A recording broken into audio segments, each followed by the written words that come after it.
Cari fratelli e sorelle, buongiorno.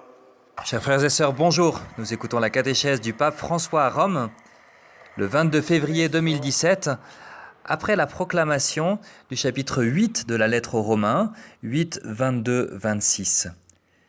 Frères, nous le savons bien, la création tout entière gémit. Elle passe par les douleurs d'un enfantement qui dure encore. Et elle n'est pas seule. Nous aussi, en nous-mêmes, nous gémissons. Nous avons commencé à recevoir l'Esprit Saint. Mais nous attendons notre adoption et la rédemption de notre corps. Car nous avons été sauvés, mais c'est en espérance. Voir ce qu'on espère, ce n'est plus espérer. Ce que l'on voit, comment peut-on l'espérer encore ? Mais nous, qui espérons ce que nous ne voyons pas, nous l'attendons avec persévérance. Bien plus l'Esprit Saint vient au secours de notre faiblesse, car nous ne savons pas prier comme il faut. L'Esprit lui-même intercède pour nous par des gémissements inexprimables. Souvent, nous sommes tentés de penser que ce qui est créé nous appartient et comme une possession dont nous pouvons nous servir à notre bon plaisir et dont nous ne devons pas rendre compte à personne. Dans le passage de la lettre aux Romains que nous venons d'entendre, l'apôtre Paul nous rappelle qu'au contraire, la création est un don merveilleux de Dieu que Dieu a mis entre nos mains pour que nous puissions entrer en relation avec lui, que nous puissions y reconnaître l'empreinte de son dessein d'amour, dont nous sommes appelés à collaborer à la réalisation jour après jour.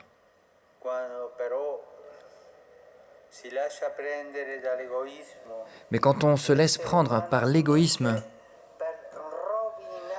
l'être humain en finit par ruiner même les choses les plus belles qui lui ont été confiées. Et c'est ce qui est arrivé aussi à la création. Pensons à l'eau, par exemple. L'eau qui est une chose si belle, qui est si importante, qui nous donne la vie, qui nous aide en tout. Pourtant, combien on contamine l'eau pour puiser dans les ressources minérales. Et ainsi, on se sert et on détruit la création. C'est un exemple, et il y en a beaucoup d'autres.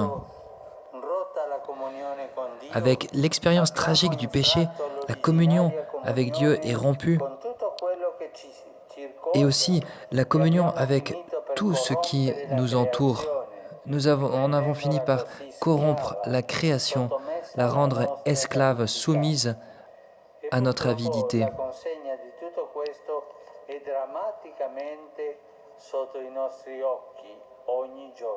C'est ce à quoi nous assistons tous les jours, malheureusement. Quand on brise la communion avec Dieu, l'homme perd sa beauté d'origine et il en finit par défigurer tout ce qui se trouve autour de lui. Au lieu de tout rendre au Père Créateur et à son amour infini, il porte l'empreinte triste de l'orgueil et de la voracité humaine. L'orgueil humain qui exploite la création et détruit. Mais le Seigneur ne nous laisse pas tout seuls. Et dans ce cadre désolant même, il nous offre une perspective nouvelle de libération, de salut universel. C'est ce que Paul met en évidence avec joie en nous invitant à écouter les gémissements de toute la création.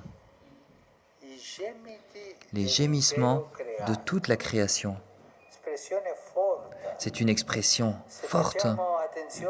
Au verset 22 de Romains 8, autour de nous, si nous faisons attention, tout gémit.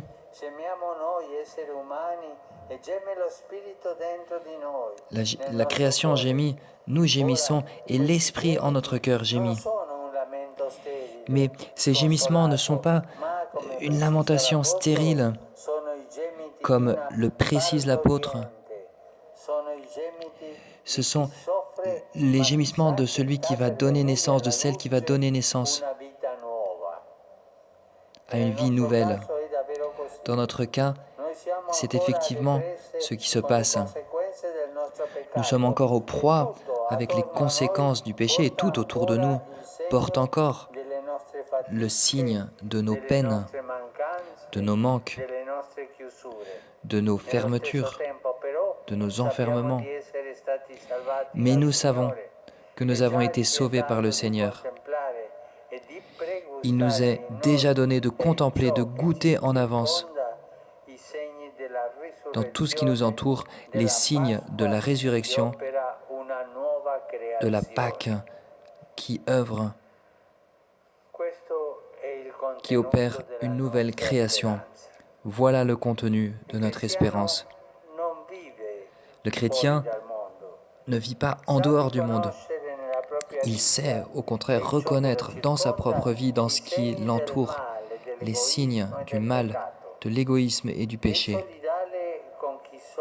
Il est solidaire avec ceux qui souffrent, avec ceux qui pleurent, avec ceux qui sont éloignés, avec ceux qui se sentent désespérés.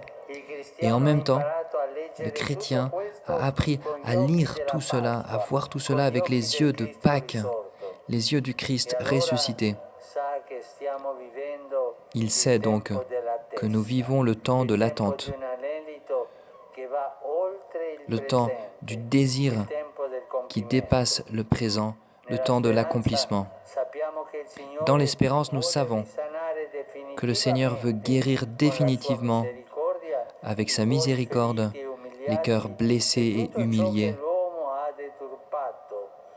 et tout ce que l'homme a de brisé dans sa vie, et qu'ainsi, il va régénérer un monde nouveau, une humanité nouvelle, qui sera finalement réconciliée dans son amour. Si souvent, nous, chrétiens, sommes tentés par la division, le pessimisme. Nous nous plaignons inutilement parfois, ou bien nous nous taisons, et nous ne savons même pas quoi demander. Nous ne savons même pas ce en quoi nous devons espérer. Et l'Esprit Saint à nouveau vient à notre aide. Il respire de notre espérance. C'est lui qui maintient vivants nos gémissements en notre cœur. L'Esprit Saint, au-delà des apparences négatives, est présent en nous. Il nous révèle les cieux nouveaux et la terre nouvelle que le Seigneur prépare pour l'humanité. Merci.